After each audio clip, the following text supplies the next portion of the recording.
Hello, Detroit. I'm Jer Stays, and this is your Daily Detroit for Tuesday, August 27th, 2019. Sven is doing one of the most Detroity of things I can think of, pushing his jalopy into the repair shop, and Cheyenne is out on parental leave. So let's get to your show right after this. Daily Detroit is brought to you in part by Digital Summit Detroit. It'll be September 25th and 26th at Cobo Center. The lineup includes Seth Godin, NBA Hall of Famer Dennis Rodman, Rand Fishkin, plus 55 in-depth digital marketing, design, and strategy sessions from YouTube, Ford, Quicken Loans, Cars.com, and many more. Visit DigitalSummitDetroit.com for more information and use promo code DD50 to save $50 on any ticket. That's promo code DD50. This first story catches you up on a controversial city council race up in Marysville. That's a small town about an hour drive up I-94 from Detroit. 67-year-old Jean Kramer was a candidate for one of 3 council seats, but she made national news espousing her racist beliefs to, and I direct quote, to keep Marysville as white as possible. She had other gems like saying people of different races shouldn't get married. Now, in Michigan, we've been a bit progressive with interracial marriage. It's been legal here since the 1880s. However, it's important to note that interracial marriages have only been legal across the entire United States since 1967. That's thanks to a Supreme Court decision, Loving versus Virginia. On a personal note, for many of my friends, Loving Day on June 12th is a day to celebrate. Back to Kramer. So with a one-sentence letter giving no reason for her decision, she is withdrawn from the council race. The field is now down to 4 candidates for 3 seats. The election is on November 5th. But I'll leave you to think about this. If you or your parents are 52 years or older, they lived in a country where interracial marriage wasn't legal. Metro Detroit has the largest construction spike for new apartments in the nation, according to a new report by Rent Cafe. It even outpaces Silicon Valley in California. Rent Cafe projects that Detroit is expected to increase the number of apartments by 292% this year compared to 2018. That's a total of 1,856 new units, with nearly half of all new construction being in the city of Detroit. From construction to demolition. Over the weekend, the JR liquor store was robbed on the west side of the city. Now, this isn't normally something we talk about, except that it was done with an excavator that knocked the wall out. Several bottles of liquor were taken. Points for creativity here, but fail on a ton of work for so little booze. They also destroyed a bunch of Scotch. Gin and tonic, please. Belay that order, Dana. Lagavulin neat.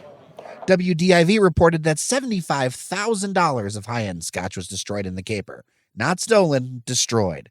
That's on top of $150,000 in damage to the building. The rumor mill has fired up again around former gubernatorial candidate and millionaire businessman Shri Thanedar, who has moved to the city of Detroit, apparently to run for political office. To see why, we need to turn back the clock for a second, back to the last Democratic primary for governor. Shri came in 3rd statewide, but took the city of Detroit with more than 200,000 votes. The newest scuttlebutt, according to Deadline, is that Thanedar is going to run for state house instead of city council. Having recently lived in the district he would have run in council, District 2, this makes some sense. I don't see anyone reasonably beating Roy McAllister Jr. And having lived in State House District 3, it is a much smaller area, and Thanedar would bring outsized resources to a race where incumbent Democrat Willie Byrd is term limited. Tuesday morning, Cobo Center will be renamed by its new corporate sponsor, TCF Bank. Although we don't know the new name yet, one can assume that it'll be, well, rather corporate-y. Cobo was named to honor former Detroit Mayor Albert Cobo, who was known among other things for erasing Detroit's historically African-American neighborhood, Black Bottom. Cobo also enforced and supported housing rules that denied housing opportunities to everyone who wasn't white. So, frankly, any name would be better. But 3 of the names around the office we talked about that would be cool, but let's be honest, won't happen, would be the Seeger Center, the What Up Dough Place, and finally, in honor of our ubiquitous late-night staple food, Coney Island's the Detroit Convention Center. But I digress. It'll probably be named TCF something. To celebrate, there's a block party out front of the convention center, formerly known as Cobo, from 11:30 in the morning today till 6 p.m. Now, I personally don't get mid-work day block parties. But hey, if you can sneak out from your cubicle or work a different shift, go do it. On Saturday will be your last chance to eat at Russell Street Deli in Eastern Market.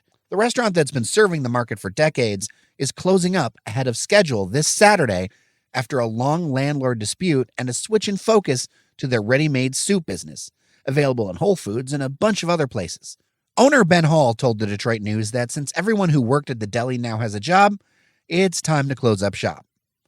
Related to this, if you look back in our podcast feed to episode 274, you'll hear my full interview with the head of Eastern Market's development nonprofit, Dan Carmody. An interesting fact is that most of Eastern Market's economic engine is not the retail market most Metro Detroiters know, but the food packing and wholesale business.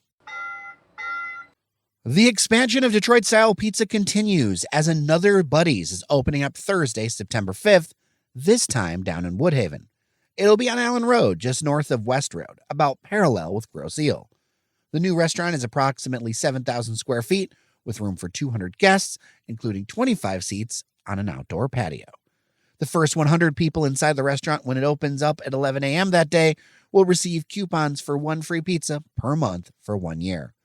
Additionally, any veteran with proof of service who dines in through September 8th will receive a free 4-square cheese pizza during their visit.